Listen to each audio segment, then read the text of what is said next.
église, c'est pour avoir de l'argent. C'est un christianisme commercial. Parce que si toutes ces églises portent ton nom, tu vas recevoir de l'argent chaque mois de ces églises. C'est un christianisme alimentaire. Voilà pourquoi ils ont fait de telles choses. Alléluia. Quand vous voyez ces choses, vous devez faire très attention. C'est clair. Quand vous voyez ces choses, vous devez faire très attention. C'est clair. Quand vous voyez ces choses, vous devez faire très attention. C'est ça, frère. Voici les différents ministères des Écritures. C'est clair. Mais où sont quittés, où est quittée la papauté? Question. Où sont quittés les cardinaux? Question. Les archevêques. Question. Archevêque. On va décortiquer ce mot. Un archevêque, le mot arche veut dire au-dessus. C'est ça. Évêque veut dire surveillant. Ça vient du grec presbytéros. Un surveillant. C'est ça, frère. Oh, les serviteurs de Dieu sont des surveillants. Qui veillent sur le troupeau de Dieu. C'est ça. Et qui est au-dessus d'eux? Qui est au-dessus de tous ces serviteurs? La Bible dit le souverain berger, c'est Jésus-Christ. Amen. Si un homme qui est archevêque, qui est au-dessus des évêques, lui il devient qui? Question, frère. Il va dire que Jésus est son Seigneur. Mais c'est un menteur. C'est clair. Parce qu'il a déjà renversé l'écriture. C'est clair. Si Jésus était son Seigneur, il devra reconnaître sa parole. Amen. Parce qu'il dit que Jésus est Seigneur, c'est reconnaître que Jésus est dominateur. Amen. Dans la seigneurie, c'est la domination. Amen. Donc reconnaître la domination de la parole de Dieu sur toi. Amen. Est-ce que la parole t'autorise à être un archevêque? Question. Quelqu'un nous dise, c'était le sexe. Bon, c'est quoi exactement? Alléluia. Que le nom du Seigneur soit béni. Tu as ouvert une porte sur... Excuse-moi, il dit qu'il a la réponse. Non, comme toi, s'il te plaît. C'est à moi que tu as posé la question. Ok. Hein? Dans la Bible, il y a des symboles. Tu comprends? Il y a des symboles dans la Bible. Comme tu as posé une question, il y a des choses qui sont dans le domaine de l'évangélisation et le domaine de l'enseignement. Tu comprends, non? Mais comme tu as posé une question, on va ouvrir juste une petite porte sur l'arbre de vie. On va toucher le serpent ancien, Ève et toutes ces choses-là. On va présenter d'abord l'arbre de vie dans la Bible. Quand il est dit arbre là, est-ce que ce table-là, c'était un arbre comme papayer, corosolier, ou bien c'était un message codé? Tu comprends? On va décoder l'arbre et on va fermer les autres. Alléluia. Si c'est mon bien-aimé frère, il va me seconder. Shalom frère. Amen.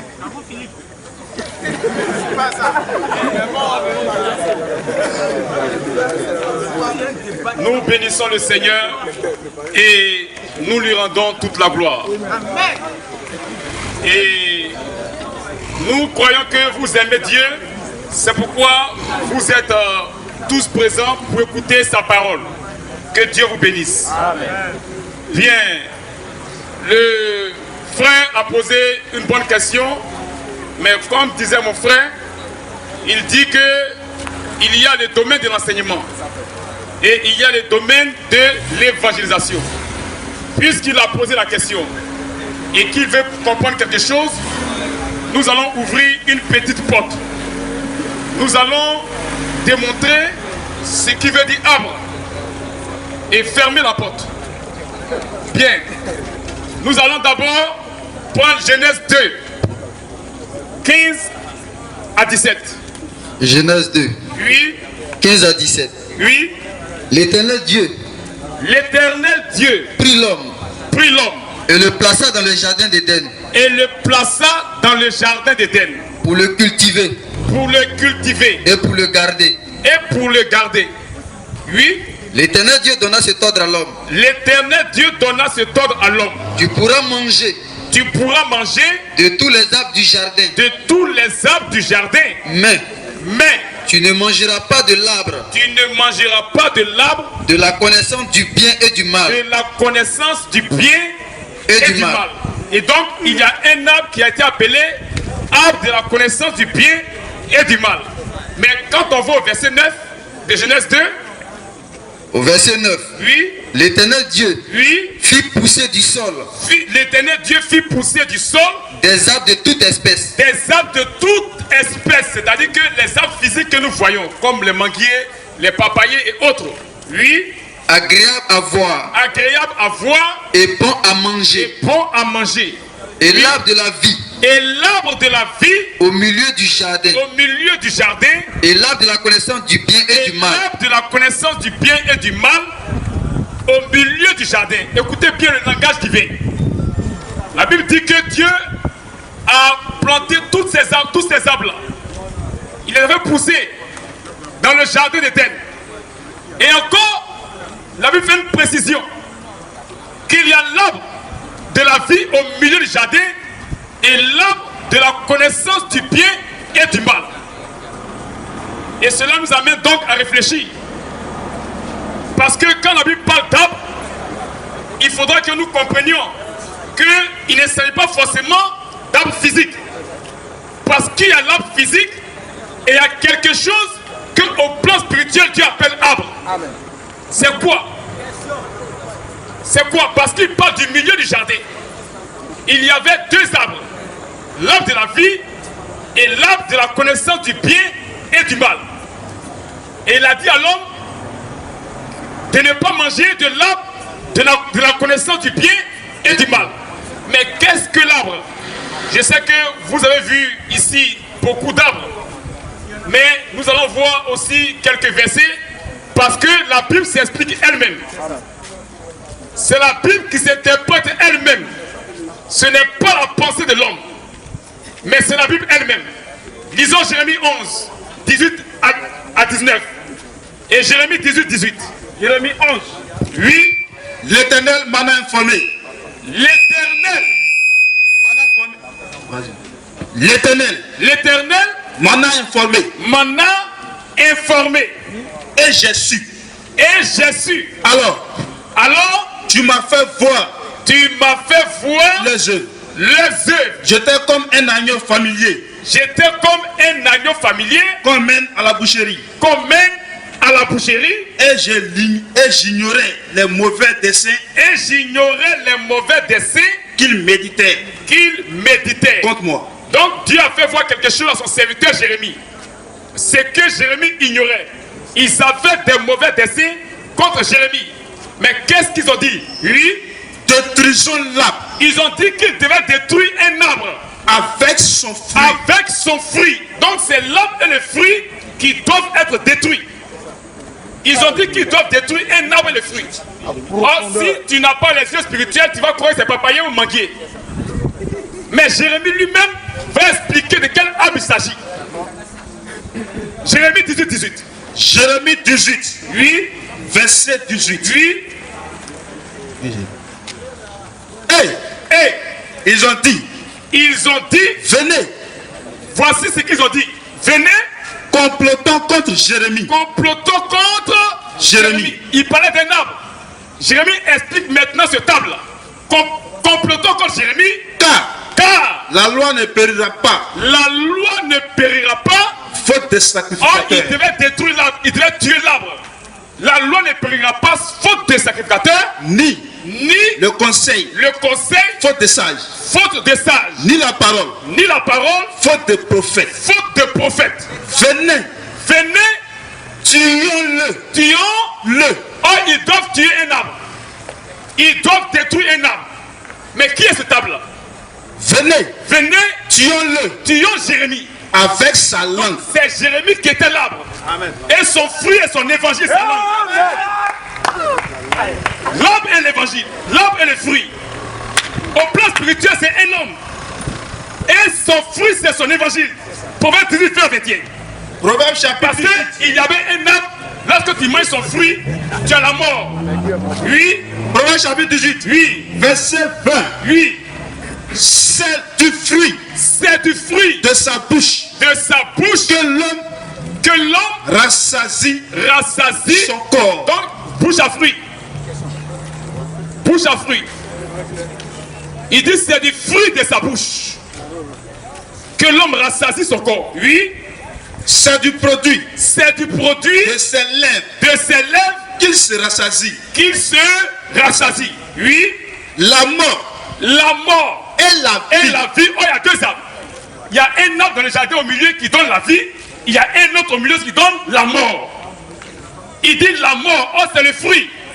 Il dit la mort et la vie sont au pouvoir de la langue. De la langue. De la langue. De la langue. Oui. Quiconque l'aime. C'est lui qui aime la mort. En mangera. Qui aime le fruit et la vie en mangera les fruits. En mangera les fruits. En mangera les fruits. Donc les fruits là, c'est ce qui sort de sa bouche. Son évangile. Si tu crois l'évangile de la mort, tu auras la mort. Si tu crois l'évangile de la vie, tu auras la vie. C'est de ça qu'il s'agit. Le fruit, c'est l'évangile. L'évangile. C'est pourquoi tous ceux qui ont cru à un mauvais évangile ont mangé le fruit de la mort. Osée 10-13. Osée 10-13. Osée 10-13. Osée 10. Oui. À partir du verset 13. Oui. Vous avez cultivé le mal. Vous avez cultivé le mal. Moissonné l'iniquité. Donc le mal là, on peut le cultiver. Oh, tu avais planté. Vous savez cultiver le mal. Moissonner l'iniquité. Oui. Mangez le fruit du mensonge. Vous avez fait quoi? Mangez le fruit du mensonge. Vous avez fait quoi? Mangez le fruit du Donc, mensonge. Donc il y a un arbre qu'on appelle mensonge. C'est son fruit on mange. Vous avez mangé le fruit du mensonge. Donc le fruit là, il y a un fruit du mensonge. Mais qui est l'arbre mensonge maintenant? Puisqu'ils ont mangé le fruit, continue. Car tu as eu confiance dans ta foi. Donc ils ont mangé le fruit du mensonge. Qui est l'arbre mensonge? Puisque c'est un fruit. Le mensonge, le fruit du mensonge. Donc il faut qu'on reconnaisse l'arbre mensonge. Amen. Jean 8, 44. Qui est ce table là? L'arbre mensonge. C'est son fruit qui a été mangé. Jean chapitre 8. Or son fruit donne la mort. Jean chapitre 8. Oui. Verset 44. Oui. Vous avez pour père. Vous avez pour père le diable. Le diable. Et vous voulez accomplir les désirs de votre père. Et vous voulez accomplir les désirs de votre père. Il a été métrié. Il a été métrié. Il a été métrié. Par quoi? Par son évangile, il a apporté la mort. Parce qu'il a prêché, il a apporté la mort. Il a été métrié dès le commencement. Dès le commencement. Oui. Et il ne se tient pas. Puisqu'ils ont mangé le fruit du mensonge, donc on veut savoir qui est l'arbre mensonge. Puisque Jérémie était l'arbre. Et son fruit, c'est ça son évangile. Maintenant, qui est l'arbre mensonge? Parce qu'ils ont mangé le fruit du mensonge. Qui connaît ce table ici? Il n'est pas un arbre physique. Mais qui est-il? Oui. Il ne se tient pas dans la vérité. Il ne se tient pas dans la vérité. Parce qu'il n'y a pas de vérité en lui. Parce qu'il n'y a pas de vérité en lui. Lorsqu'il profère le mensonge. Le mensonge, il parle de son propre fond. Il parle de son propre fond. C'est pourquoi il a dit, Dieu a-t-il vraiment dit? Il parle de son propre fond. Oui. Car il est menteur. Il est menteur. Et le père du mensonge. Et l'arbre mensonge. C'est lui qui est l'arbre mensonge. Et le fruit, c'est le fruit du mensonge. Et donc en Éden, il y avait deux arbres. Il y avait deux arbres. Ce n'était pas des arbres physiques. Il ne s'agissait pas d'arbres physiques. Mais il y avait un prédicateur qui devait prêcher. Si tu as cru en ça, tu as la mort. L'autre là, s'il prêche, tu crois en ça, tu as la vie. C'était de ça qu'il s'agissait. Et celui-là, l'arbre de la mort là, la Bible nous a dit qui est-il effectivement? Ézéchiel 28, 11 à 13. Ézéchiel 28, 11 à 13. Ézéchiel 28. Oui. Ézéchiel 28, 11 à 13. Oui. La parole de l'Éternel. La parole de l'Éternel me fut adressée en ces mots. Me fut adressée en ces mots. Fils de l'homme. Fils de l'homme. Prononce une complainte. Prononce une complainte sur le roi de Tyr. Sur le roi te dit, Satan, oui, tu lui diras, ainsi parle le Seigneur, l'Éternel, tu mettais le sceau à la perfection, tu étais plein de sagesse, parfait en beauté, tu étais en Éden, Donc lui, il était en Éden. Le jardin de Dieu. Le jardin de Dieu, c'est Satan. L'arbre de la connaissance du mal et du bien, ce n'est pas un arbre physique, c'est Satan. Voici de quoi il s'agit. Je crois qu'on peut s'arrêter là. Ok. Je n'ai pas très satisfait de cette réponse. Je reviens à la charge avec la première question. Oui. Un homme peut-il avoir plusieurs femmes toujours selon la Bible? Vous aviez pour cette troisième question longuement développé ou refusé de développer pour la première question. Je souhaiterais, et avec insistance, que vous puissiez développer ma question. Alléluia. De penser à autre chose, de penser. Je crois que mon frère a bien expliqué. Nous sommes venus ici pour apporter la bonne nouvelle. Nous n'avons aucun problème contre la polygamie. Nous ne sommes pas venus exposer sur la polygamie. Parce que Jésus a dit, allez prêcher la bonne nouvelle. Ce n'est pas une doctrine. Celui qui n'est pas polygame, il ne pêche pas. Celui qui est polygame, il ne pêche pas. Donc, il n'y a pas à développer dessus. Il n'y a pas à développer dessus. Maintenant, la dernière question. Oui. Je souhaiterais savoir. Oui. Avec quel pasteur vous posez la dernière question. Parce que cette question-là, il y a un rapport avec le pasteur avec lequel vous priez. Je souhaiterais savoir, frère mien, je souhaiterais savoir, c'est avec, vous êtes avec quel pasteur vous priez pour poser ma dernière question. Alléluia. Je crois que la parole est claire. La vie éternelle est en Christ. La vie n'est pas dans un pasteur. La vie n'est pas dans une église. La vie est en Christ. Et nous qui avons cru, nous avons été baptisés en Christ. Pas dans un pasteur. Et nous lisons Romains 6:3.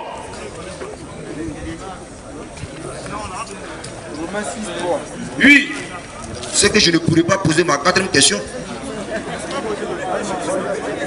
Alors que ta question doit être un rapport avec la parole, pas un rapport avec un individu. Bien évidemment, il y a un rapport avec la parole, mais cette parole que vous donnez ici, c'est bien évidemment une personne qui vient la donner.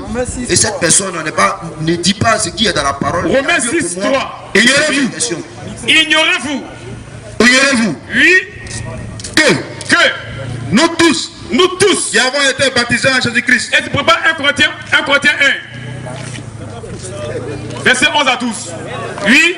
Nous tous qui avons été baptisés en Jésus-Christ. Nous tous qui avons été baptisés en Jésus-Christ. C'est en sa mort. C'est en sa mort que nous avons été baptisés. Que nous avons été baptisés. Aucun pasteur n'est mort pour moi. Je n'ai pas été baptisé dans un pasteur. C'est ça. Ni au nom d'un pasteur. Vérité. Mais j'ai été baptisé en Christ. Et c'est Christ qui est mort pour moi. C'est pourquoi tous ceux qui se réclament d'un pasteur ne sont pas dans la vérité. C'est ça. 1 Corinthiens 1, 11 à 12. Va même au verset 14. 1 Corinthiens 1, Oui. 11 à 14. Oui. Car, mes frères, j'ai appris à votre sujet, par les gens de Chloé, qu'il y a des disputes au milieu de vous. Je veux dire que chacun de vous parle ainsi. Moi je suis de Paul. Et moi d'Apollos. Et moi de Céphas. Et moi de Christ. Nous on n'est pas des pasteurs, nous sommes des chrétiens.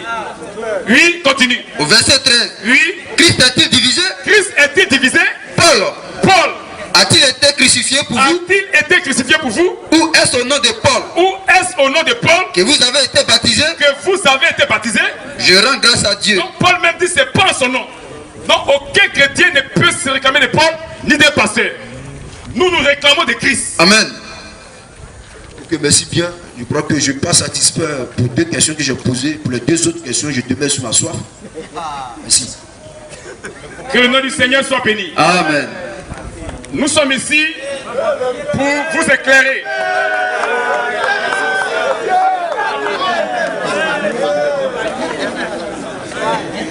Et au suivant. Quand on veut accepter l'évangile, une doctrine, il faut exposer sur toutes ses composantes. Lorsque on veut accepter une doctrine, il faut exposer sur toutes ses composantes. Le fait que vous dites que vous n'êtes pas venu prêcher sur le mariage, le fait que vous dites que vous n'êtes pas prêché sur le mariage, ça veut dire que vous ne voulez pas exposer toutes les composantes de votre doctrine. Parce que vous-même vous avez dit tout à l'heure que le diable, il peut te donner 99% de la parole de Dieu et puis il va changer 1%. Ce 1% peut te conduire en enfer. Donc il était nécessaire que vous exposiez votre position sur le mariage. C'est très très essentiel. Selon ce que vous dites. Parce que il était important de savoir si effectivement vous soutenez la polygamie ou si vous ne la soutenez pas. Mais malheureusement, vous n'avez pas exposé toute votre doctrine. Mais comme on connaît vos partisans, ils sont toujours ici avec nous, et ils interprètent votre parole. Donc je veux d'abord vous poser une question, si c'est effectivement votre doctrine. Parce qu'il faut qu'on comprenne d'abord votre doctrine dans le désordre. Donc la question que je vais poser, est-ce que, expliquez un peu cette doctrine, parce que je sais que c'est vos éléments qui le disent. Je voudrais que vous apportez une petite lumière sur cette doctrine où, en acceptant Jésus, on peut sortir toutes les femmes qu'on veut, on peut faire palabre, on peut pécher, on peut faire tout ce qu'on veut. C'est d'abord ma première question. De cette question va découler un véritable débat. Je vous le préviens.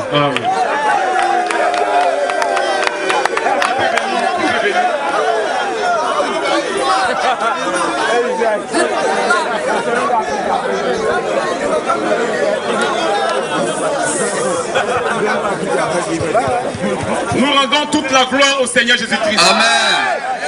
Nous ne sommes pas venus nous présenter ici. C'est ça. Mais nous sommes venus présenter le Seigneur. Amen. C'est pourquoi nous demandons à l'auditoire de prêter attention. Oui. Et de suivre tout ce qui se dit. Parce que c'est très important pour vous. Et le frère a dit quelque chose que nous n'avons pas dit ici. Il dit que nous avons refusé d'exposer sur le mariage. Ce n'est pas vrai. Celui qui était venu avant lui a posé une question sur la polygamie. C'est ça. Pas sur le mariage. La polygamie est une révélation dans le mariage. Ce n'est pas le mariage. Et j'ai dit que nous n'avons aucun problème avec la polygamie. Celui qui n'est pas polygame ne pêche pas. Celui qui est polygame, il ne pêche pas. Je crois que tous ceux qui ont les oreilles doivent comprendre ce que l'Esprit dit aux églises. Je crois que c'est de ça qu'il s'agit.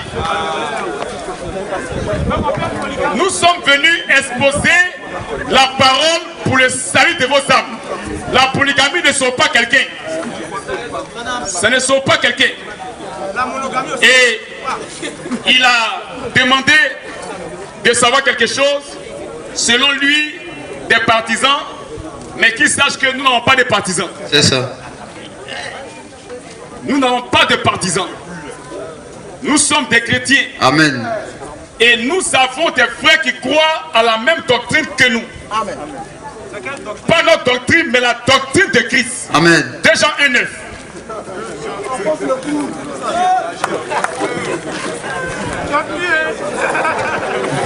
Il est ici, il en faut un débat. 2 Jean. Oui.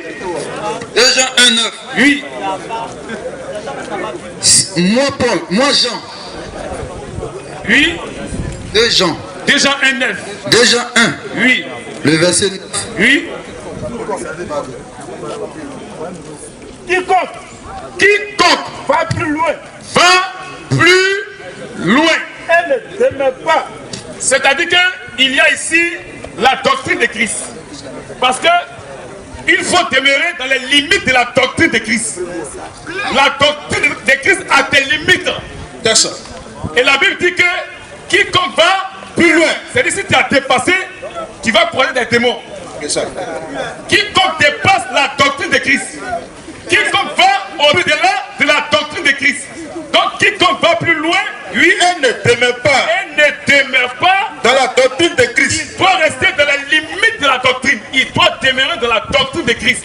Quiconque ne demeure pas dans cette doctrine, quiconque ne reste pas dans les limites de cette doctrine, lui, n'a point Dieu. N'a point Dieu. Ce n'est pas la doctrine des hommes. C'est ça. Mais la doctrine de Christ. C'est ça. Si tu as la doctrine des hommes, tu n'as point Dieu.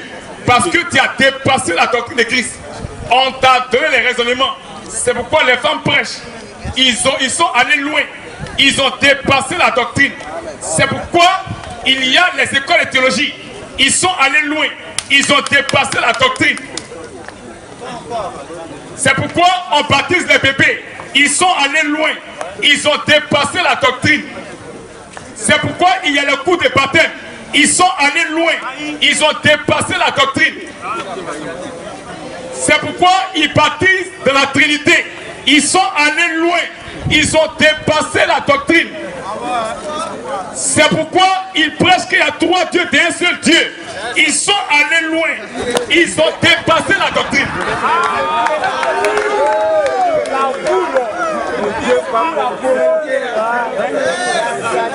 Je vais répondre à ta question. J'ai posé une question. Il faut que le peuple sache que nous n'avons aucune doctrine propre à nous. Mais nous restons dans la doctrine de Jésus-Christ. Légués aux apôtres. Ils sont les dépositaires de la doctrine du Seigneur Jésus-Christ. C'est pourquoi l'église est édifiée sous le fondement des apôtres. Éphésiens 2:20. Oui. Vous avez été édifiés. Vous l'église. Vous avez été édifiés. Vous avez été édifiés sur le fondement des apôtres. Sur le fondement des apôtres et des prophètes. Jésus-Christ lui-même étant la pierre principale. Et donc c'est la doctrine de Christ léguée aux apôtres. C'est eux qui ont posé le fondement. Et c'est cette doctrine-là qui doit être respectée par tout fils de Dieu. Parce que tout fils de Dieu dit amen à la parole. Amen. Et il a été dit qu'il y a certaines personnes qui ont dit que le chrétien, une fois le chrétien, il est sauvé et il mène sa vie. Prenez la peine de nous écouter et de nous poser des questions sur ce que vous voulez savoir sur la parole. Ne prenez pas ce qu'on vous a dit pour venir nous connaître cela. Nous allons ouvrir l'écriture. Nous croyons à la parole de Dieu. Parce que Dieu veille sur sa parole pour l'exécuter. Jérémie 1:12.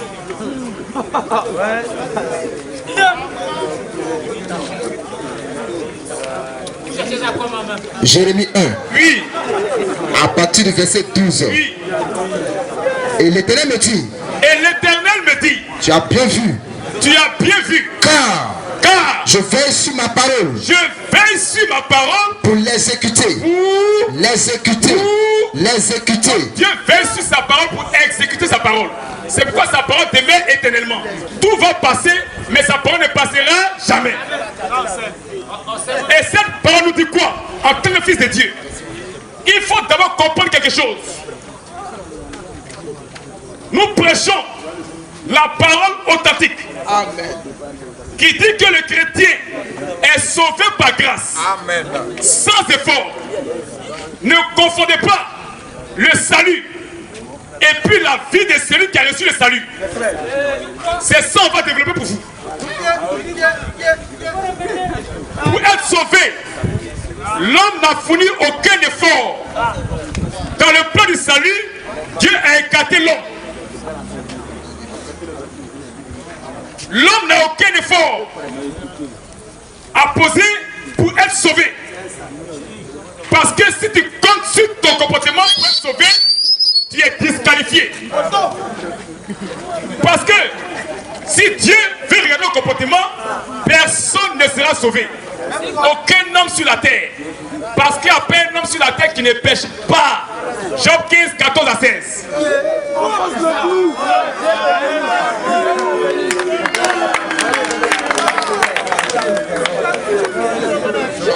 Job 15, 14 à 16. Job chapitre 15, verset 14. Oui. Qu'est-ce que l'homme? Qu'est-ce que l'homme? Pour qu'il soit pur. Pour qu'il soit pur. Dieu met toute la création au défi. Dieu dit qu'est-ce que l'homme pour qu'il soit pur? Oui, oui. Celui qui est né de la femme. Qui est né par rapport sexuel, il est péché devant Dieu. Peut-il être juste? Peut-il être juste? Voici un défi. Une fois que tu nais par rapport sexuel, tu es péché devant Dieu. Tu es condamnable. Si Dieu n'a pas confiance en ses saints, si les cieux ne sont pas purs devant Dieu, combien moins l'être abominable, regardez comment la Bible traite l'homme. Un être abominable et pervers. L'homme qui voit l'iniquité comme l'eau. C'est-à-dire que l'homme ne fait que pécher. Même au lieu de dormir, il pêche. En pensée. Donc, toi qui comptes ton comportement, tu es disqualifié. Tu es disqualifié. Nous parlons du plan du salut. Nous parlons du plan du salut. Dans le plan du salut, les efforts de l'homme sont mis à côté. Il y a quelqu'un qui a posé là qu'il faut pour que moi je sois sauvé. Pour que toi tu sois sauvé. C'est le Seigneur Jésus-Christ. Amen. Éclairage 7, 20. Aucun homme. Oui. Éclairage 7, 20. Éclairage chapitre 7. Oui. Verset 20. Oui. Non. Il n'y a sur la terre point d'homme juste qui fasse le bien, qui ne pêche jamais. Nous disons que le chrétien peut tomber, il peut avoir des défauts, mais il ne doit pas persévérer dans la débauche. C'est ça. Nous allons vous expliquer ces choses. Vérité. On n'est sauvé pas par nos actes, pas par nos mérites. Personne ne mérite le ciel. Aucun homme. C'est pourquoi vous savez très bien, les Juifs, chaque année, étaient obligés de tuer des boucs et des taureaux. Et le souverain sacrificateur devait rentrer dans le lieu très saint avec le sang des boucs et des taureaux pour faire l'expiation des péchés du peuple une fois par année. Mais la Bible dit que toutes ces choses étaient l'homme des choses à venir. Ça préfigurait la venue du véritable sacrifice. Parce que pour que tes péchés soient pardonnés là, ce n'est pas par ton comportement. Sinon, ton comportement est bon, mais ça ne pardonne pas péché. Pour que tes péchés soient pardonnés, il y a un seul acte. Hébreux 9, 22. Hébreux chapitre 9, oui. Verset 22. Oui. Presque tout. D'après la loi. D'après la loi. Oui. Est purifié avec du sang. Presque tout d'après la loi est purifié avec du sang. Oui. Et sans effusion de sang. Il n'y a pas de pardon. Pardon. Donc il faut que le sang soit versé pour que tes péchés soient pardonnés. Donc c'est bien de se comporter bien. Mais n'oublie pas, étant homme là, tu poses aussi tes mauvais actes. Qu'est-ce qu'il faut pour que ces actes soient pardonnés? C'est de ça qu'il s'agit. Ce n'est pas le bon comportement qui efface, mais le bon comportement est bon. Mais il faut un acte. Et il y a quelqu'un seul qui a posé cet acte là. Ce n'est pas toi. Ce n'est pas toi. Ce n'est pas un homme. Mais c'est le Seigneur Jésus-Christ. Dis 3, 4 à 7. Dis 3, 4 à 7. Mais lorsque la bonté de Dieu, la bonté de Dieu, notre sauveur, il n'y a qu'un seul sauveur. La Bible reconnaît un seul sauveur, pas deux. Si toi, ton comportement te sauve, et Dieu te sauve, ça fait deux sauveurs, il y a problème. Il y a problème. Mais allez au-delà des Écritures. Il n'y a qu'un seul sauveur, c'est le Seigneur Jésus-Christ. Oui. Mais lorsque la bonté de Dieu, notre sauveur, et son amour, pour les hommes ont été manifestés. Donc sa bonté et son amour pour les hommes qui ont été manifestés. C'est pas ton comportement, oui. Dieu nous a sauvés. Dieu nous a sauvés. Donc c'est Dieu qui nous a sauvés. Non à cause des œuvres de justice. Ce n'est pas nous-mêmes qui nous sommes sauvés. Mais c'est Dieu qui nous a sauvés. Non à cause, oui, des œuvres de justice. Que nous aurions accompli. C'est pas à cause de nos comportements. Mais selon sa miséricorde. Parce qu'il est miséricordieux. Il est amour. Et il a vu que le sang de boucs et des taureaux ne pouvait pas effacer nos péchés. Il a donc pris un corps et descendu pour faire le sacrifice qu'il faut pour l'expiation de nos péchés. Pas qu'il n'a qu'à croire pour être sauvé. C'est tout. Oui. Par le baptême de la régénération. Et le renouvellement du Saint-Esprit. Il a répandu sur nous. Avec abondance. Par Jésus-Christ. Notre sauveur. Afin que. C'est lui qui nous a sauvés. Jésus-Christ, c'est lui qui est notre sauveur. Afin que. Justifié par sa grâce. Nous devenions en espérant. Héritiers de la vie éternelle. Donc pour être sauvé pour la vie là, ça n'a pas dépendu de nos comportements. Éphésiens 8. Oui. Car c'est par la grâce. Que vous êtes sauvés. On est sauvé cadeau. Par le moyen là. Ça veut dire cadeau. On est sauvé cadeau. C'est par la grâce que vous êtes sauvés. Par le moyen de la foi. Et cela ne vient pas de toi. Le fait même de croire ne vient pas de toi. Et cela ne vient pas de vous. C'est le don de Dieu. Le fait de croire là, c'est aussi le don de Dieu. Ce n'est point par les œuvres. Ce n'est pas par ton comportement. Afin que personne ne se glorifie devant Dieu. Parce que Dieu connaît l'homme. L'homme aime la gloire. Si l'homme a mérité le ciel, il dira à Dieu, mets-toi à côté, tu n'as jamais péché. Et Dieu a disqualifié l'homme pour faire grâce à tout homme. Amen. C'est pourquoi vous-même, vous chantez un chant sans comprendre. Vous chantez sans toi, Seigneur, qui serais-je? Et vous comptez, vous comprenez. Sans lui, on sera en enfer. C'est pourquoi on élève son nom. C'est pourquoi on le bénit. On lui rend toute la gloire. Parce que c'est lui qui a posé l'acte qu'il faut pour que nos péchés soient pardonnés. C'est de ça qu'il s'agit. Et donc, on est sauvé par grâce. Maintenant, comment faire pour être sauvé? Qu'est-ce qu'il faut? Comment on fait pour recevoir le salut? Quelles sont les conditions? Marc 16, 15 à 16. Marc 16, 15 à 16. Oui. Puis Jésus dit, allez par tout le monde. Allez par tout le monde. Et prêchez la bonne nouvelle. Et d'abord prêcher la bonne nouvelle. C'est la bonne nouvelle qu'il faut d'abord prêcher. Il faut prêcher d'abord la bonne nouvelle. Il n'a pas dit allez faire un miracle. Non. Il n'a pas dit allez parler en langue. Non. Il dit allez prêcher la bonne nouvelle. À toute la création. À toute la création. Celui qui croira. Celui qui croira. Celui qui va croire. Et il faut croire. Oui. Et qui sera baptisé. Et qui sera baptisé. Quand tu crois, tu dois ajouter le baptême à ta foi. Et tu es sauvé. Donc pour être sauvé, il faut croire la parole de Dieu. Amen.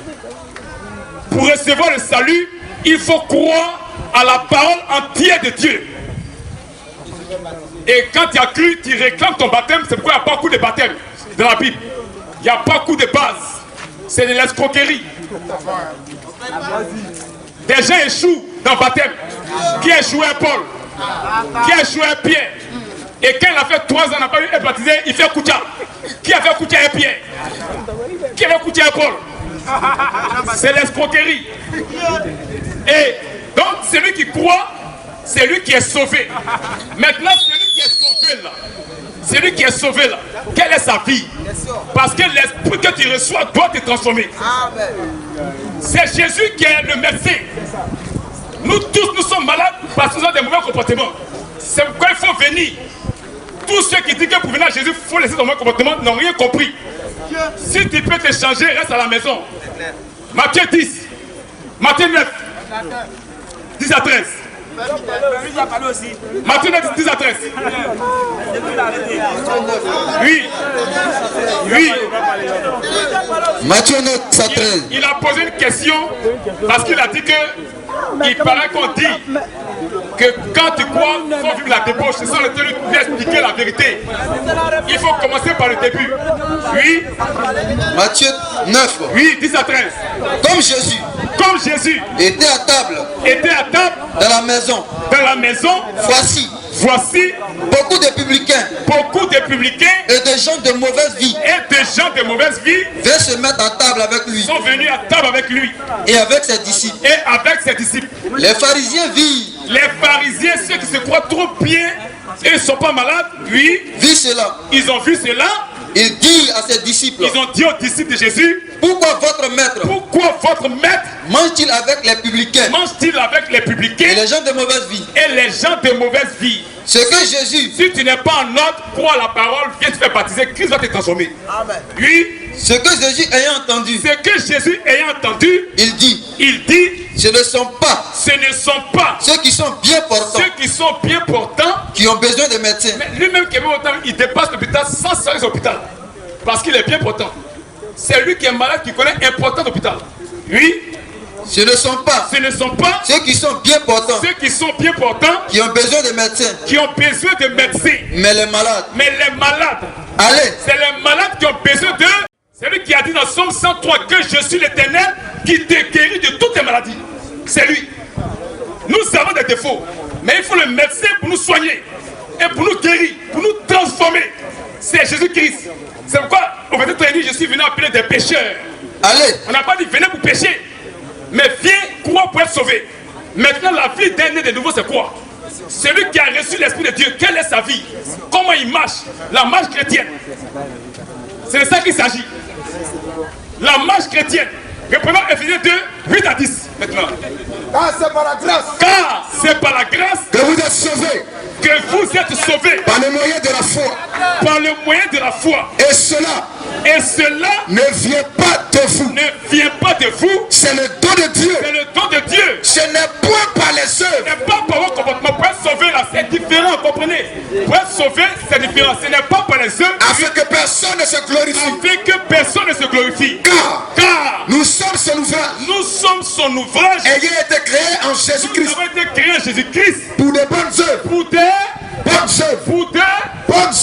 Il nous a sauvés. Mais l'esprit qu'il a mis en nous là doit faire un travail. Amen. Pour des bonnes œuvres que Dieu a préparé d'avance. Afin que nous les pratiquions.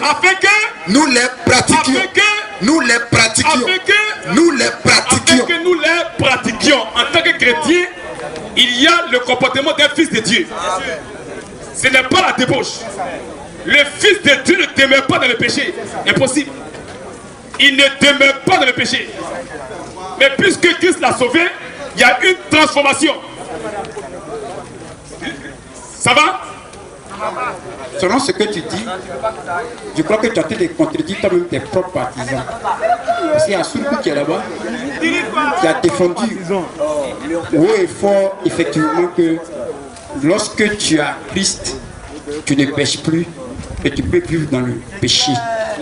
Et c'est ça qui est d'abord. Donc, ce que tu as dit là, en fait, ce que tu as dit tout à l'heure, prouve que toi-même tu contredis tes propres disciples. Donc, je vais revenir encore pour expliquer quelque chose qui est très important. Parce que vous insistez beaucoup sur la grâce. Vous dites, ah, la grâce, la grâce, la grâce. Et la question que je me pose, est-ce que vous comprenez ce qu'est la grâce en elle-même? Parce qu'il y a quelque chose qui me choque quand même. Vous savez, quand Dieu parle de jugement, quand il dit jugement, le jugement signifie que chaque personne est responsable de ses actes. Le terme jugement, en français simplement, le terme jugement en français veut dire que si moi je dois être jugé, c'est parce que je suis responsable de mes actes. En d'autres termes, ça veut dire que si moi je ne suis pas responsable de mes actes, comment on peut me juger? C'est pourquoi lorsque vous partez à la justice, on dit que le mineur de moins de 16 ans n'a pas droit au jugement lorsqu'il commet un meurtre. Parce qu'on se dit qu'il n'est pas encore responsable de ses actes. C'est pourquoi vous avez dit tout à l'heure que quand un enfant est petit, on ne peut pas le baptiser parce qu'il n'est pas encore responsable de ses actes. Et vous me dites que tout simplement que Dieu est venu nous apporter la grâce, ce n'est pas par nos propres œuvres. Mais lorsque Dieu a fait ça, ce n'est pas que tu te glorifies tout simplement comme tu es sauvé. Mais il y a le jugement qui est là. Je vais vous expliquer ce qu'on appelle la grâce. Je vais d'abord expliquer avant de poser une question qui était pas importante. En réalité, dans l'Ancien Testament, l'Esprit de Dieu ne vivait pas en l'homme. L'Esprit de Dieu vivait simplement dans le prophète ou les sacrificateurs. Donc il était difficile pour l'homme de vivre selon la parole de Dieu. C'est pourquoi Dieu a dit dans sa parole réellement que le royaume de Dieu est de cieux forcé, c'est les violents qui sont là-bas. Parce que dans l'Ancien Testament, comme l'Esprit de Dieu ne vivait pas en l'homme, il fallait être violent pour rentrer dans le royaume des cieux. C'est-à-dire, c'est chez nous-mêmes, on vivait pour rentrer dans le royaume des cieux. C'est pourquoi Jésus a apporté la nouvelle alliance. La nouvelle alliance, en réalité, c'est pour recevoir le Saint-Esprit. Le Saint-Esprit est l'esprit de la grâce. Quand Dieu parle de grâce, il parle de son esprit qui communique à son peuple. Lorsque tu as le Saint-Esprit, en ce moment, tu dois vivre la parole de Dieu. Tu ne fais plus d'efforts. Est-ce que vous comprenez? Quand tu as le Saint-Esprit, tu ne fais plus d'efforts. La parole de Dieu devient donc évidente pour toi. Donc tu ne fais plus d'efforts pour la vivre. Parce qu'elle est évidente. Puisque tu as la puissance de Dieu en toi, qui te donne la capacité de vivre la parole de Dieu. Donc la grâce d'abord, c'est de recevoir le Saint-Esprit. Lorsque tu as le Saint-Esprit, maintenant les œuvres vont commencer à se manifester. Les œuvres, c'est la loi, c'est la parole de Dieu. Lorsque tu as le Saint-Esprit, que tu vis selon la parole de Dieu, la foi et les œuvres, c'est ça qui conduit au paradis. La foi d'abord, la foi parce que ça ne vient pas de toi. C'est Dieu qui te donne la capacité. Mais lorsque tu as cette capacité, tu dois manifester cette foi par les œuvres. Et là, le livre de Jacques en avantage. Jacques dit quoi? Quelqu'un a dit j'ai la foi. L'autre a dit j'ai les œuvres. Il dit est-ce que ta foi peut te sauver? Il dit non. Est-ce que tes œuvres peuvent te sauver? Non. Les œuvres seules ne sauvent pas. Les Juifs utilisaient que seulement les œuvres. C'est-à-dire, eux, ils ont laissé la foi, ils ne croyaient pas en Jésus. Eux, ils utilisaient que les œuvres. On dit les œuvres ne te sauvent pas. Maintenant, quelqu'un a la foi, il croit en Jésus.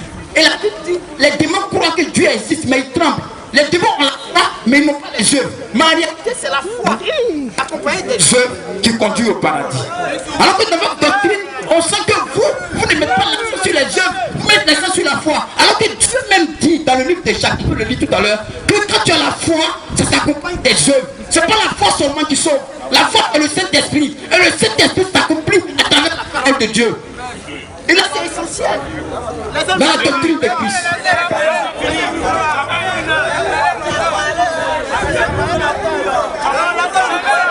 Ta question, c'est quoi? Les partisans disent que je t'ai posé la question car tu as fait plus de 10 minutes et tu n'as même pas répondu à la question et tu as évité la question. Tes partisans disent lorsque tu as Jésus, sauvé, quand tu dis sauvé, ce n'est pas par les œuvres. Donc, tu peux vivre dans le péché. Ce qu'ils appellent péché, c'est le Saint-Esprit seulement. Les autres, tu peux le faire. Ils utilisent beaucoup de versets bibliques. C'est sur ça se base. C'est ça en réalité. Je peux parler? Oui, je vais parler d'abord. Donc, il faut éclairer la lanterne des gens. Donc, dans la lanterne, ce que je suis en train de dire est très simple. Dans le livre de Jacques, Jacques a dit, on va lire le livre de Jacques. On va lire. D'abord Galates. Aidez-le.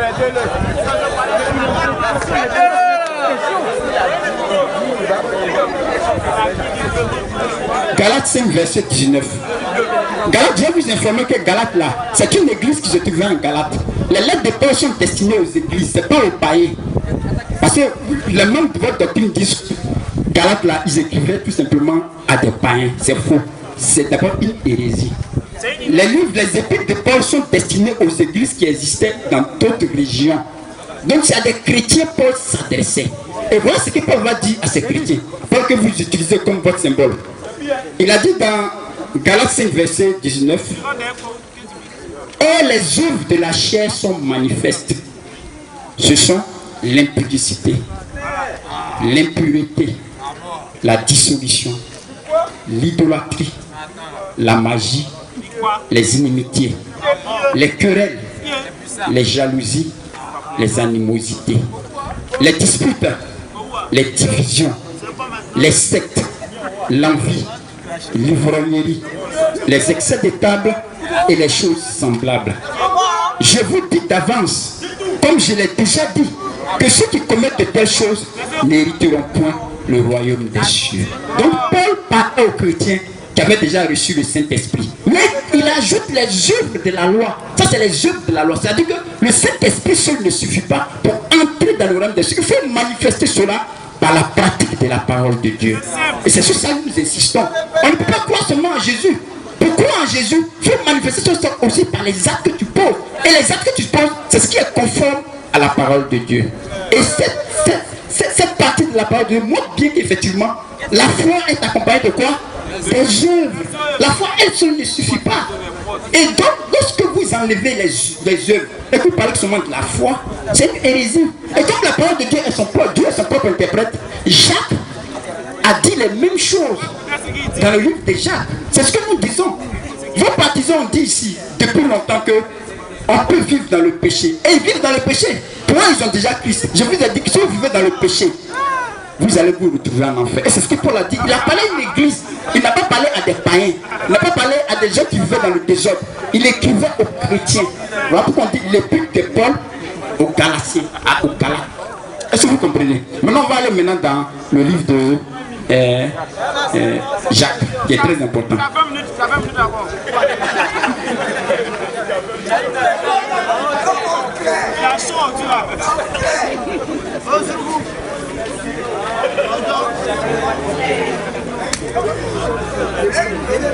Jacques a dit, Jacques chapitre 2 verset 14 dit, mes frères, que sait-il à quelqu'un de dire qu'il a la foi s'il n'a pas les œuvres? La foi peut-elle le sauver? Est-ce que vous comprenez ce que je dis? Si un frère et une frère sont nus et manquent de la nourriture de chaque jour, et que l'un d'entre vous leur dise, allez en paix, chauffez-vous et vous rassasiez, et que vous ne leur donniez pas ce qui est nécessaire au corps, à quoi cela sert-il? Il en est ainsi de la foi. Si elle n'a pas les œuvres, elle est morte en elle-même. Mais quelqu'un dira, toi tu as la foi et moi j'ai les œuvres. Montre-moi ta foi sans les œuvres et moi je te montrerai la foi par les œuvres. Tu crois qu'il a un seul Dieu, tu fais bien. Les démons le croient aussi et ils tremblent. Veux-tu savoir, homme vain, que la foi sans les œuvres est inutile? Abraham, notre père, ne fut-il pas justifié par les œuvres lorsqu'il offrit son fils Isaac sur l'autel? Tu vois que la foi agissait avec ses œuvres. Et que par les œuvres, la foi fut manifestée, la foi fut rendue parfaite. Ainsi s'accomplit ce que dit l'Écriture. Abraham crut à Dieu, cela lui fut imputé à justice. Et il fut appelé ami de Dieu. Vous voyez que l'homme est justifié par les œuvres et non pas par la foi seulement. Rahab la prostituée ne fut-il pas également justifiée par les œuvres lorsqu'elle reçut les messagers et qu'elle les fit partir par un autre chemin? Comme le corps sans âme est mort, de même la foi sans les œuvres est morte. Et donc vous voyez, la Bible est claire là-dessus. Et c'est ce que Paul a dit. C'est deux personnes qui ont écrit la même chose, mais ils ont été inspirés par le Saint-Esprit.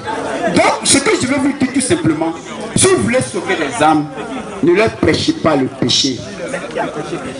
Prêchez-leur tout simplement la foi. Et lorsque tu as la foi en Christ, tu dois être accompagné par la loi, qui est la parole de Dieu. Et c'est les deux là qui conduisent au paradis. Est-ce que vous comprenez? C'est tout ce que je veux vous dire tout simplement.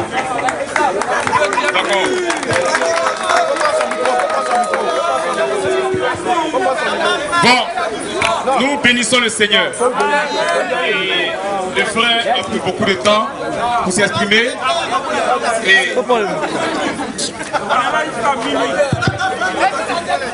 Le frère a pris beaucoup de temps pour s'exprimer. Il a dit beaucoup de choses. Et je crois qu'il nous permet de répondre à toutes ces choses.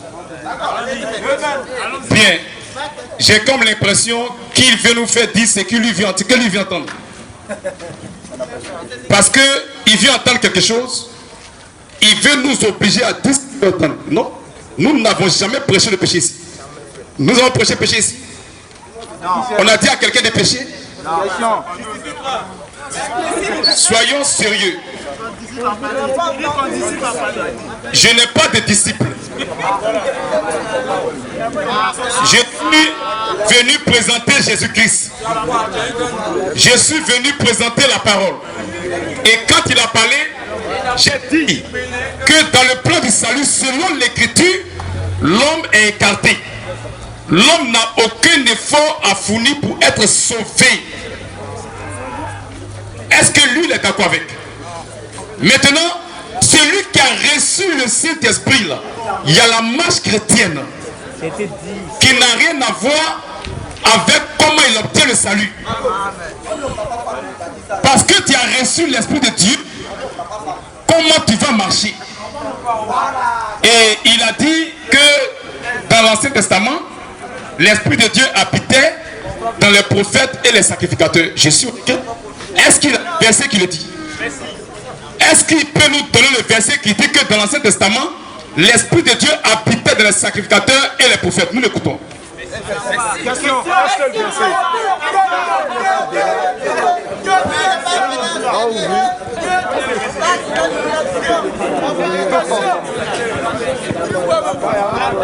Bon, ce que je veux dire qui est très important et que vous devez retenir qui est très important, c'est que lorsque vous êtes venu faire votre débat, je n'ai pas été averti. Et comme je n'ai pas été averti, je n'ai pas préparé le verset. Mais ce que je vais vous dire qui est très important, lorsque Moïse conduisait le peuple de Dieu dans le désert, Moïse a commencé à se plaindre. Moïse a commencé à se plaindre qu'il est fatigué de ce peuple. Alors que Dieu l'a dit, viens, je vais en ton esprit pour mettre ça sur 70 anciens pour t'aider quoi à gouverner tout simplement. C'est parce que l'Esprit de Dieu n'était pas dans le peuple dans l'ancienne alliance qu'on faisait le vœu de Nazaria. Le vœu de Nazaria, c'est le fait que si tu décides de te consacrer et si c'est pendant 1 an, pendant 2 ans tu le fais. Est-ce que vous comprenez? Donc, je n'ai pas préparé ce combat-là. Ça veut dire ce que vous êtes en train de faire. Mais vous-même, vous savez avec certitude que l'Esprit de Dieu ne vivait pas dans le peuple. L'Esprit de Dieu vivait que seulement dans le sacrificateur et le prophète ou le roi. Parce que lorsque ça a été consacré au roi, il a reçu le Saint-Esprit. Lorsqu'il a commis le péché contre le Saint-Esprit, qui est la désobéissance, la Bible dit l'Esprit de Dieu l'a quitté et est parti habiter. Lorsqu'ils ont consacré David, l'Esprit de Dieu est parti sur David. Et là, vous le savez déjà. Donc, comme je n'ai pas préparé ces versets, je ne peux pas vous le dire. Il faut dire que... Et vous le savez. Il faut dire que quand le frère est venu au début, il a dit un débat sera ouvert. À Naturellement. Ça veut dire que quand on veut faire un débat, on est prêt. On a prévu tous les... Quand on veut faire un débat, on est prêt.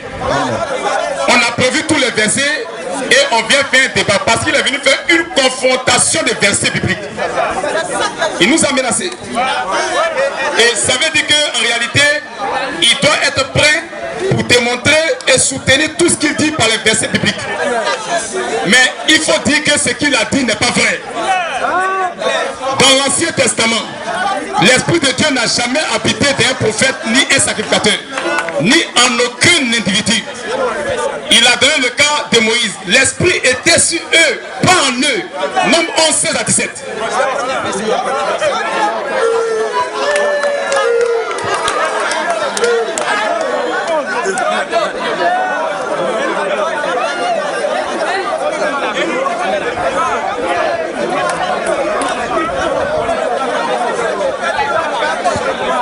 Nombre 11, 16 à 17. Nombre 11, 16 à 17. Deutéronome 11. Oui. Verset 16 à 17. Oui. L'Éternel dit à Moïse. L'Éternel dit à Moïse, et tu peux pas, Ézéchiel 37, verset 47. Oui. Assemble auprès de moi. Assemble auprès de moi 70 hommes. 70 hommes. Des anciens d'Israël. Des anciens d'Israël. De ceux que tu connais comme anciens du peuple. Connais comme anciens du peuple. Et ayant autorité sur lui. Et ayant autorité sur le peuple. Amène-les. Amène-les à la tente d'assignation. À la tente d'assignation. Et qu'ils s'y présentent avec toi. Et qu'ils s'y présentent avec toi. Je descendrai. Je descendrai. Et là je te parlerai. Et là je te parlerai. Je prendrai de l'esprit qui est sur toi. Je prendrai de l'esprit qui est sur toi. Je prendrai de l'esprit qui est sur toi. Pas en toi, hein. Il y a une différence entre l'esprit en moi et l'esprit sur moi. Je prendrai de l'esprit qui est sur toi.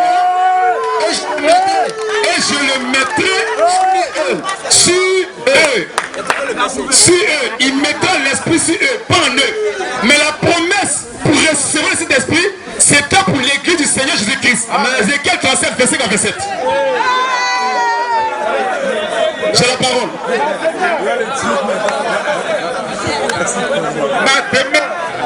Ézéchiel 37.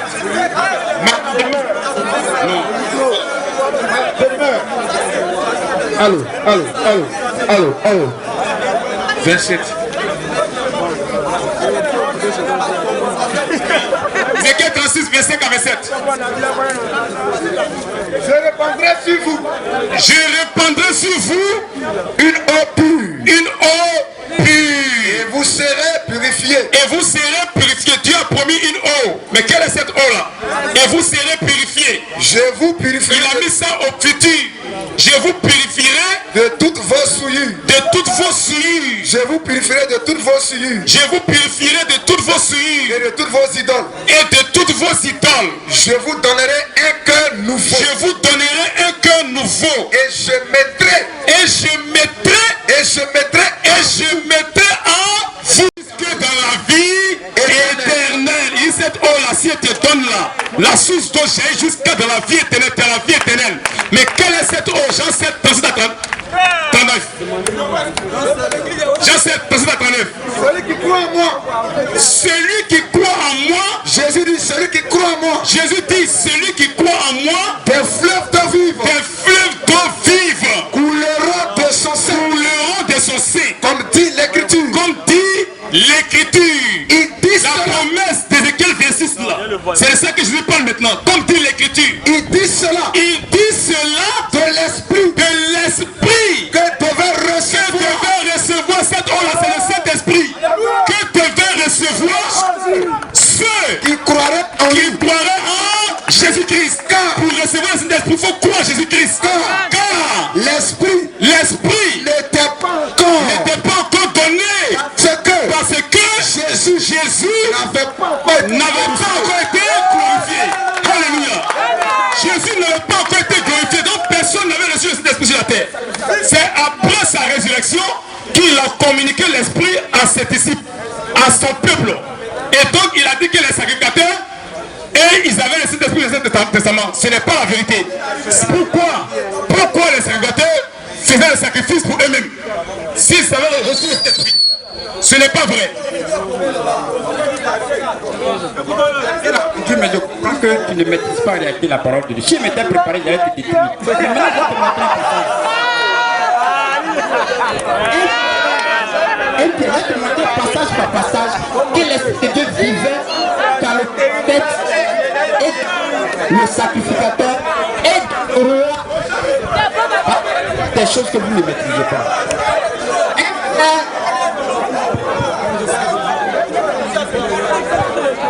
1 Pierre chapitre 1. 1 Pierre chapitre 1. À partir du verset 10 au verset 11. Suivez bien, hein, parce que les prophètes qui ont prophétisé touchant la grâce, ça c'est Pierre qui parlait. Il rappelait aux gens de la nouvelle alliance. Les prophètes, 1 Pierre chapitre 1 verset 10 à 11. 1 Pierre chapitre 1 verset 10, 11 et 12. Les prophètes qui ont prophétisé touchant la grâce qui vous ont été réservés ont fait de ce salut l'objet de leur richesse et de leur investigation. Voulant sonder l'époque et les circonstances marquées par l'Esprit de Christ qui était en eux. On n'a pas dit sur eux, on dit en eux. C'est écrit. On peut te répondre? J'ai fini d'abord. Voulant sonder l'époque et les circonstances marquées par l'Esprit. Donc l'Esprit était en qui? Dans les prophètes qui étaient en eux et qui attestaient d'avant les souffrances de Christ et la gloire dont elles seraient suivies.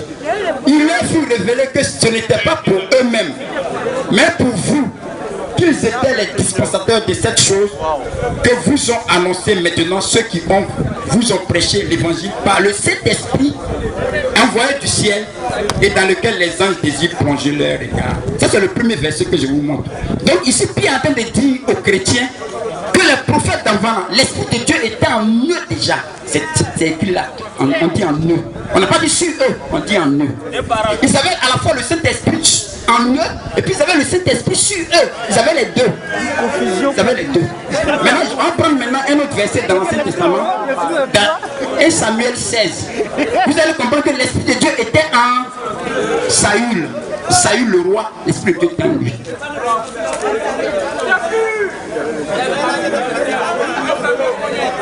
Un Samuel.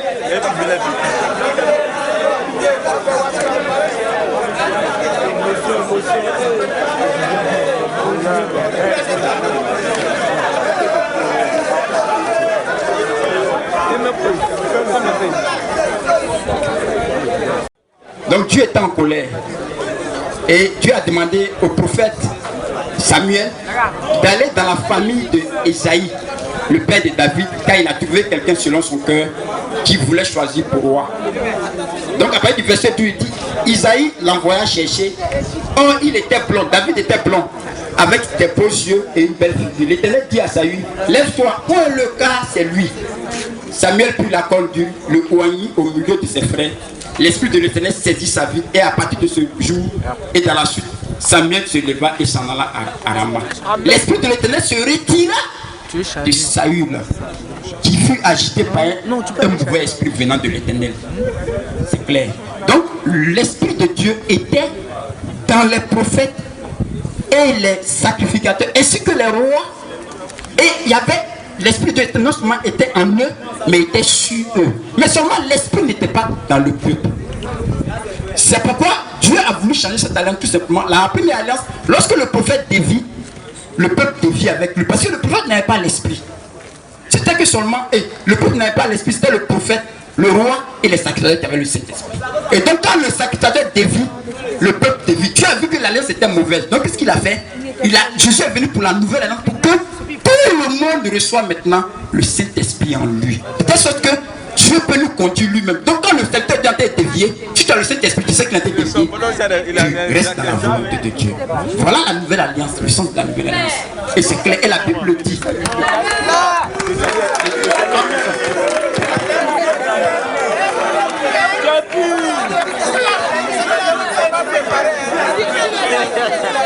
Je crois que c'est bien, c'est un débat, parce qu'il fait sortir les versets, c'est ce que nous voulons. Il faut qu'il y ait confrontation des versets, pour qu'on puisse comprendre qui interprète mal la parole de Dieu. Et il a lu 1 Pierre 1, 10 à 12 que nous réalisons.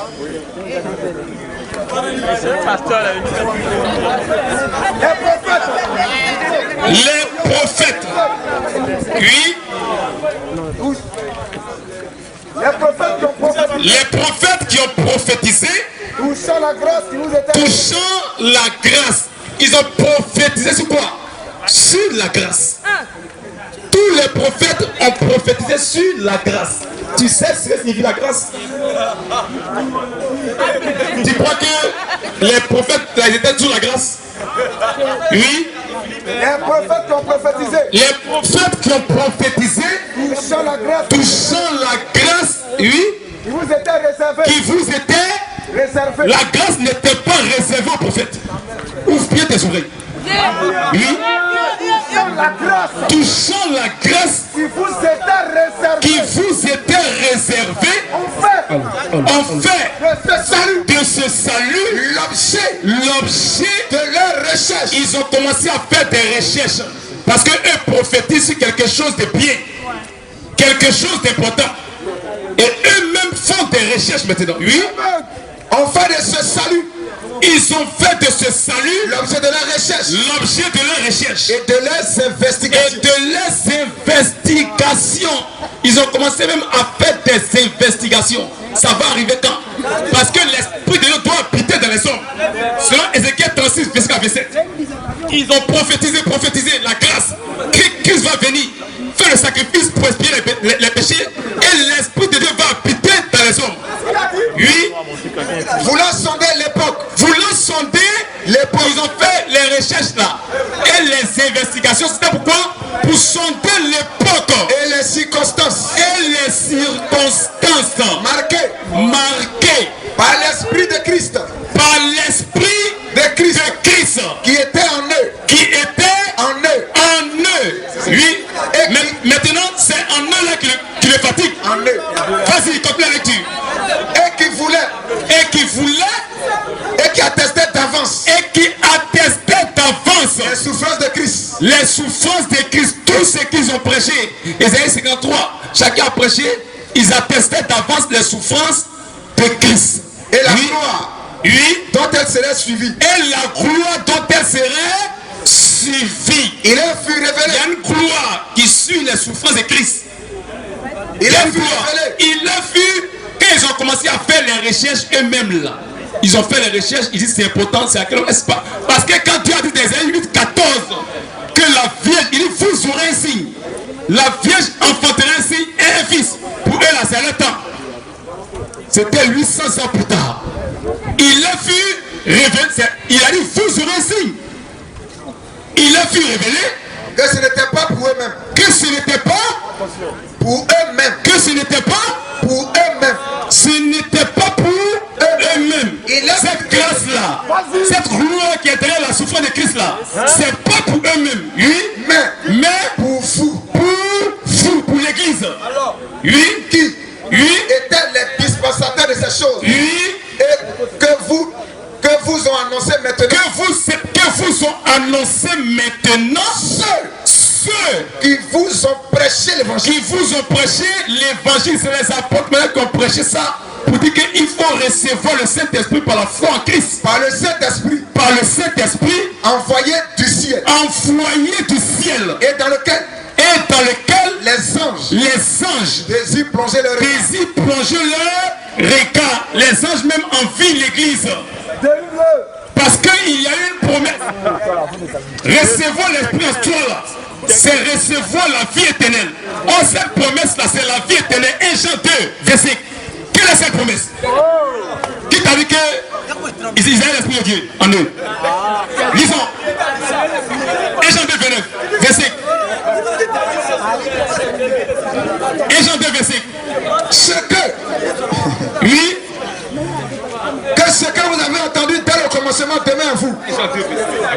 Et la promesse. La promesse. Et la promesse. Et la promesse qu'il nous a faite. Qu'il nous a faite. Dieu avait une promesse dans Ézéchiel 36. Cette promesse-là, c'est quoi? Et la promesse. Et la promesse qu'il nous a faite. Qu'il nous a faite. C'est la vie éternelle. C'est la vie éternelle. C'est-à-dire, il vient pour nous donner la vie éternelle. C'est une promesse. C'est une promesse. Or, cette promesse-là est venue par les prophètes. C'est pourquoi tous ceux-là, tout ce qu'ils ont prophétisé là, ils ont dit que c'est par Jésus que tout va se passer. Luc 24, 44 à 47. Luc 24, 44 à 47. Luc 24, 44. Oui. Puis il est dit. Jésus dit à ses disciples. C'est là ce que je vous disais. C'est là ce que je vous disais. Oui. Lorsque j'étais encore avec vous. Qu'il fallait que ça accomplisse. Tout ce qui était écrit de moi. Tout ce qui était écrit de moi pour recevoir la vie là. Il y a eu ce que les prophètes ont écrit d'abord. Toutes les prophéties. ils n'avaient pas la vie en eux. Le travail qu'ils faisaient, alors oui, tout ce qui était écrit de moi. Tout ce qui était écrit de moi. Dans la loi de Moïse. Dans la loi de Moïse. Dans les prophètes. Dans les prophètes. Et dans les psaumes. Et dans les psaumes. Il est venu accomplir ça. Oui. Alors il a ouvert l'esprit. Alors il a ouvert l'esprit. Afin qu'il comprisse les Écritures. Afin qu'il comprisse les Écritures. Et il a dit. Et il a dit. Ainsi il est écrit. Ainsi il est écrit. Que le Christ souffrirait. Que le Christ souffrirait. Et qu'il ressusciterait des morts le troisième jour. Et qu'il ressusciterait des morts le troisième jour. Et que la repentance. Et que c'est après sa mort maintenant que la repentance et le pardon des péchés. Et le pardon des péchés. Vous serez prêchés en son nom. Sera prêché en son nom. Sera prêché en son nom. Le pardon des péchés doit être prêché.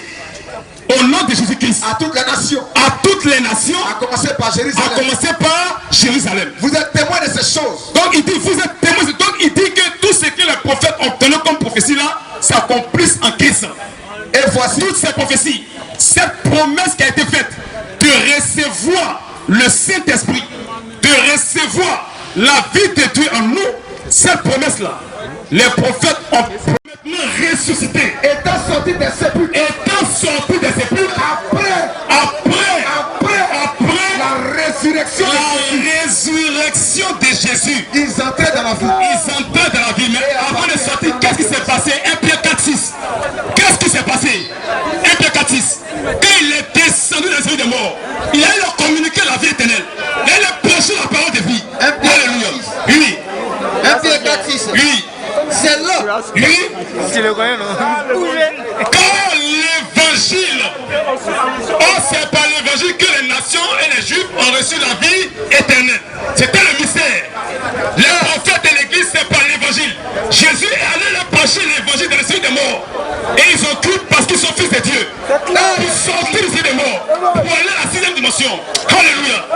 Quand l'évangile a été annoncé aux morts. Comment reçoit la vie éternelle? Comment reçoit la vie éternelle?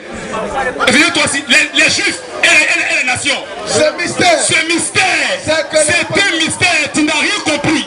Ce mystère, c'est que les païens sont co-héritiers. Et forment un même corps. Et participent à la même promesse que Dieu a faite à Israël. En Jésus-Christ. Par l'évangile. Alléluia.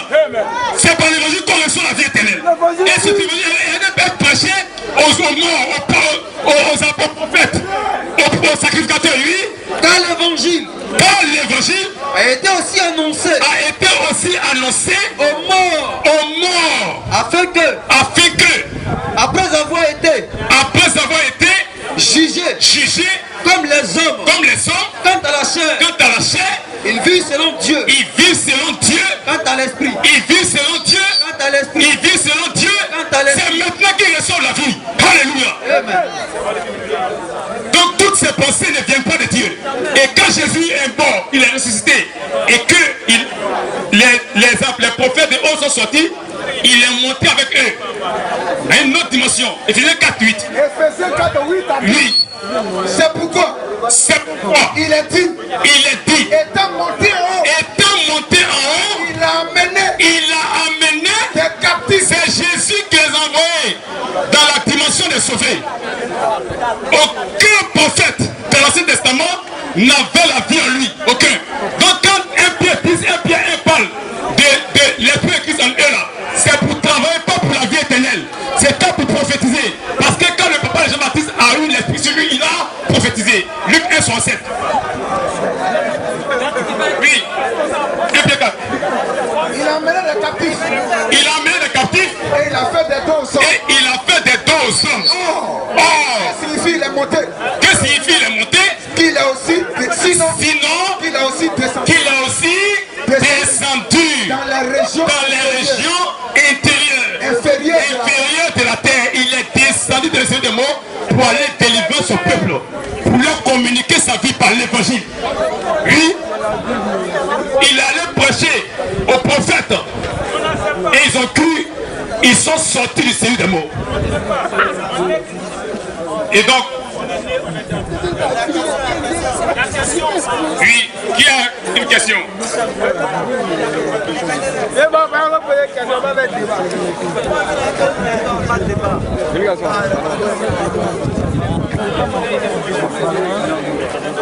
Bonsoir. Tout d'abord, je vais me présenter. Je suis l'étudiant Niamey d'Agent Paul, connu sous le pseudonyme de Kalafi Junior Bachar El-Assad. Je ne vais pas encore trop étaler cela. Mais j'aimerais savoir quelque chose. Je vous appelle, comment dire, pasteur ou bien bon, je ne sais pas. Ok. Frère, vous avez vos fidèles ici, comment dire, au campus. Et c'est eux qui vous invitent. Voilà, je vous en conseille tant soit peu. On a beaucoup fait des débats ici. Et aujourd'hui, on a l'occasion même de vous rencontrer et de poser cette question. Il y a vos fidèles qui disent que Dieu choisit, même dans le ventre de la mère, que quel que soit tout ce que tu vas faire, tu vas aller au paradis. Même si tu pisses la Bible, tu chiches la Bible, tu vas aller au paradis. Et même si tu sors avec les prostituées, tu vas aller au paradis parce que Dieu t'a déjà choisi. Même si tu commets des actes, tu vas au paradis. Donc j'aimerais savoir, est-ce que cela est-il possible d'aller au paradis, même si tu commanderais ces actes-là? Voilà ma question, c'est pourquoi je suis arrivé devant vous. Merci. Il faut t'arrêter, frère. Je crois que c'est bien. Voici une question. Et vraiment, nous sommes réjouis parce que nous savons que vous aimez réellement Dieu. C'est pourquoi vous écoutez sa parole. C'est bien. Mais il faut dire que nous habitons très loin. Et je sais qu'il y a beaucoup ici qui veulent poser des questions. Je le sais, mais la Bible dit qu'il y a un temps pour toutes choses. Nous habitons loin, nous sommes jusqu'à Yopougon, d'autres à Songon. Et nous sommes ici. Non, nous allons répondre à sa question. Nous allons répondre à sa question. Seulement, sachez que c'est la dernière question. Parce que nous sommes ici les jeudis et les vendredis. Donc, préparez toutes vos questions dès maintenant pour que lorsqu'on viendra les jeudis et les vendredis, vous puissiez les poser. Et celui qui veut faire débat, qu'il s'apprête aussi, lorsque nous viendrons, il viendra à sa Bible, ce sera chronométré. Et il y aura débat. Nous ne fuyons pas les débats. Et donc, il a posé la même question qu'avait posé l'autre. Je crois que on veut nous faire dire ce que les autres veulent entendre. C'est ça qui est mauvais. Nous sommes venus pour prêcher la parole de Dieu. Écoutez maintenant ce que dit l'évangile. Et celui qui croit à la parole doit accepter ce qui sort de la parole. Je crois que c'est comme ça que ça doit se passer. Moi, je n'ai rien écrit. Ce n'est pas mon inspiration que la Bible. La Bible, c'est la parole de Dieu. Et tout fils de Dieu dit Amen à la parole. Amen. Maintenant, il faudra que vous sachiez quelque chose. Parce qu'on parle de salut. Et c'est la chose la plus importante pour nous. Mais il faut d'abord connaître la signification du salut. C'est quoi le salut? Et quant à la signification, comment est-ce qu'on l'obtient? Quand il sait comment on l'obtient, quelle est la condition de celui qui l'a obtenu? Quand tu connais cette condition maintenant, il y a la vie que mène celui qui a obtenu ce salut. Quelle est la vie qu'il mène? Parce que ne mélangez pas les choses. On dirait que vous ne comprenez pas ce que nous efforçons d'expliquer. Nous disons que l'Écriture dit que le salut c'est le Seigneur Jésus-Christ. Le Seigneur Jésus-Christ. C'est lui le salut. Et comment est-ce qu'on obtient le salut? On l'obtient par la foi. Marc 16, 15 à 16. Dans le plan du salut là, pour que l'homme soit sauvé là, ce n'est pas ton comportement. C'est ça il faut comprendre. Nous parlons d'abord de comment on reçoit le salut. Comment on reçoit la vie éternelle. Quelqu'un a pris Jacques 2 ici et il a sauté.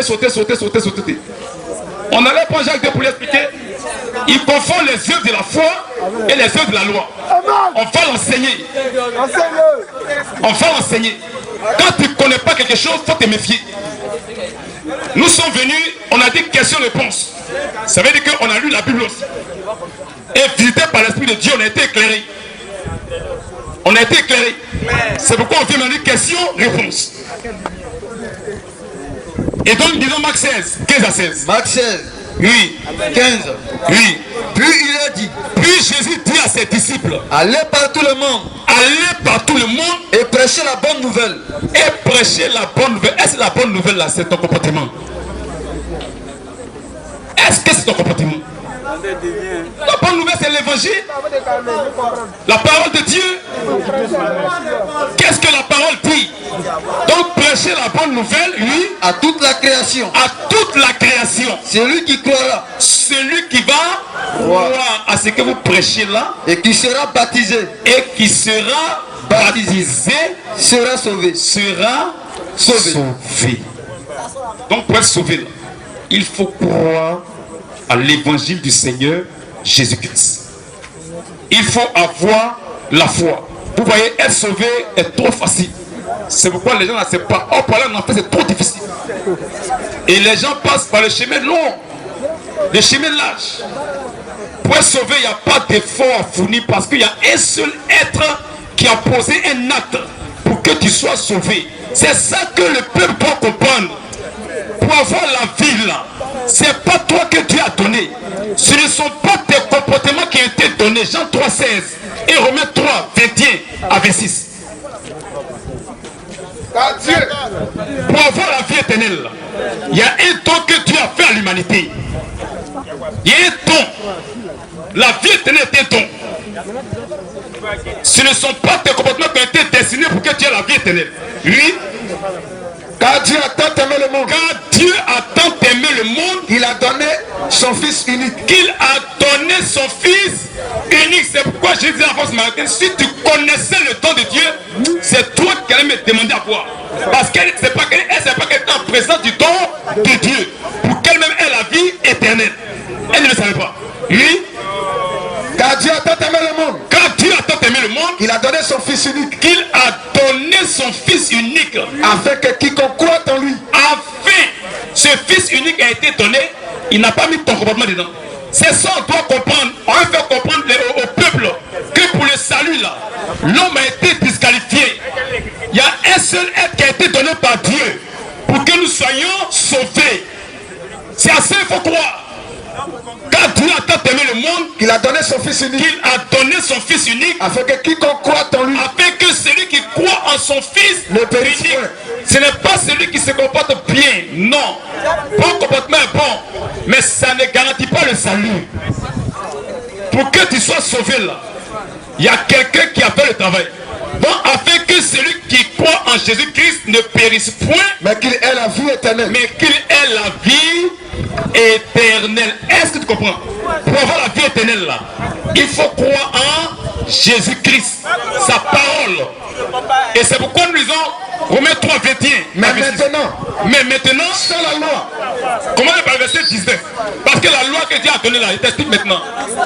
Quand Dieu a donné la loi là, suivez, la loi qui a été donnée là, la loi était un miroir dans lequel l'homme se regarde et se découvre pécheur.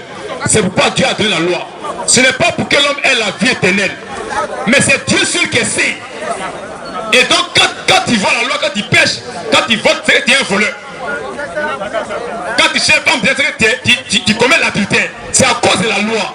La loi est un miroir dans lequel l'homme se voyait pécheur. Romains 3, 19 à 26.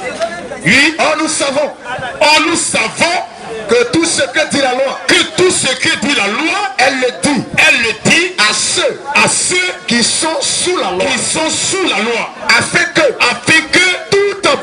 toute bouche soit fermée. Oui. Et que tout le monde soit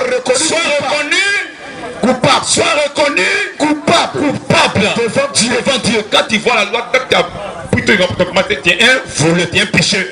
Car la loi est un miroir, c'est pas pour qu'on soit sauvé, mais pour que l'homme découvre sa nature pécheresse.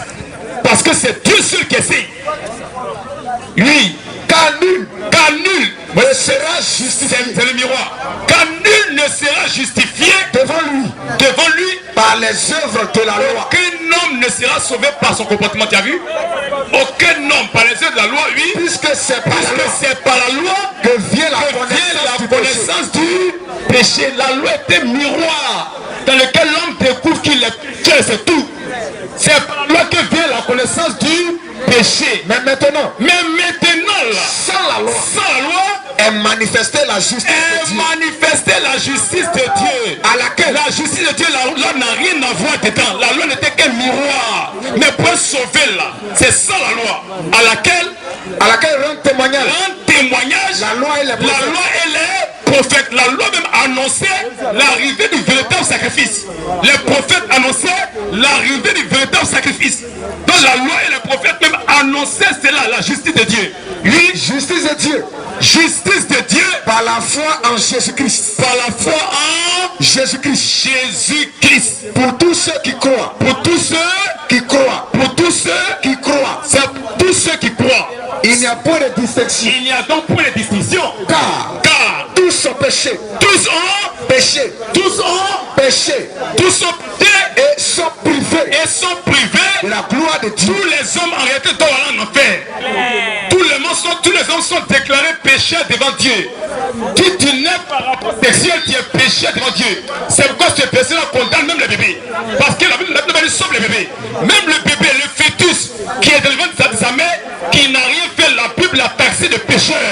La Bible dit car tous ont péché et sont privés de la gloire de Dieu. Et ils sont gratuitement justifiés. Ils sont quoi? Ils sont gratuitement justifiés. Ils sont quoi? Gratuitement justifiés. Ils sont quoi? Gratuitement. En temps normal, tout le monde doit en enfer. Mais Dieu nous a fait une grâce. Dieu nous a fait une grâce.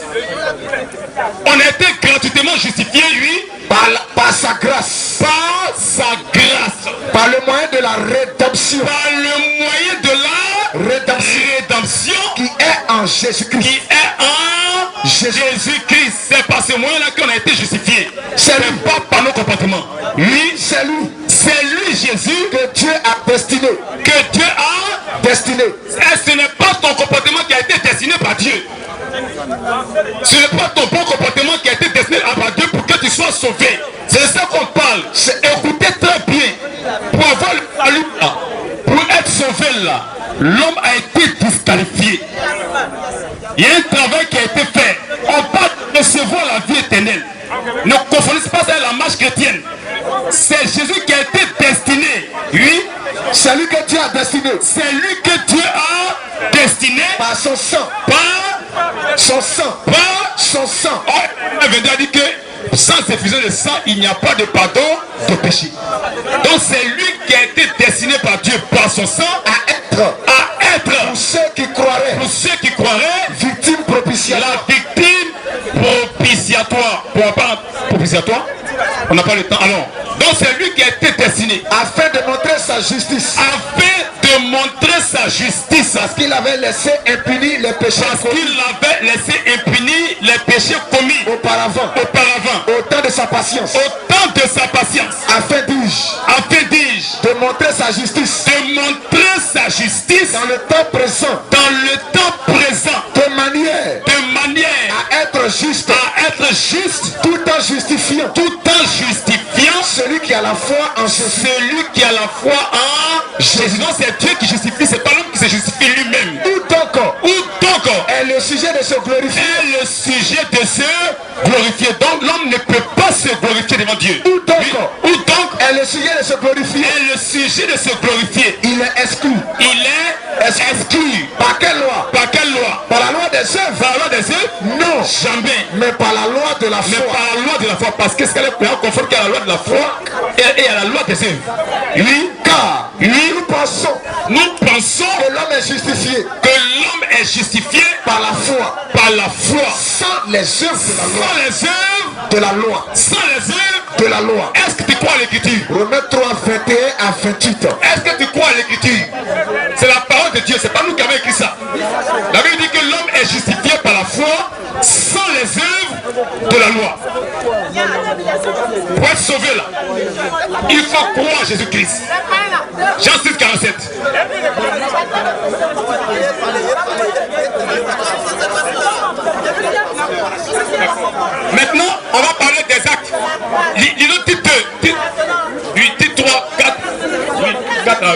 Montez.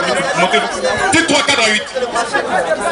Mais lorsque la bonté de Dieu, notre Sauveur, et son amour pour les hommes ont été manifestés, Dieu nous a sauvés. Non à cause des œuvres de justice, non à cause de nos péchés, que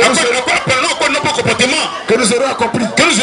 Non, nous a sauvés, pas que le comportement, mais selon sa miséricorde, par Jésus-Christ, notre Sauveur, afin que justifiés par sa grâce, nous devenions en espérance, héritiers de la vie éternelle. On est justifié par la grâce, donc on est héritier de la vie éternelle. Continue maintenant. Continue.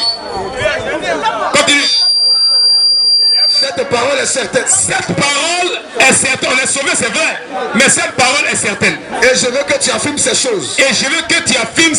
Afin que ceux qui ont cru en Dieu. S'appliquent. À pratiquer de bonnes œuvres. Donc quand tu reçois l'Esprit de Dieu, il y a la conduite. Il y a une question que tu dois poser. Est-ce que tu es sauvé? Oui. Pourquoi? Parce qu'il est cru. Maintenant, pourquoi tu te comportes bien? Parce que je suis chrétien. Tu comprends? Donc pour être sauvé là, ça ne dépend pas de ton comportement. Mais quand tu es sauvé là, l'Esprit de Dieu nous demande de pratiquer les bonnes œuvres. Parce qu'on a reçu la vie éternelle. C'est ça, j'essaie de t'expliquer de la Bible. Et il faut croire ce que tu entends. Est-ce que tu comprends? Mais on dit, il est l'heure.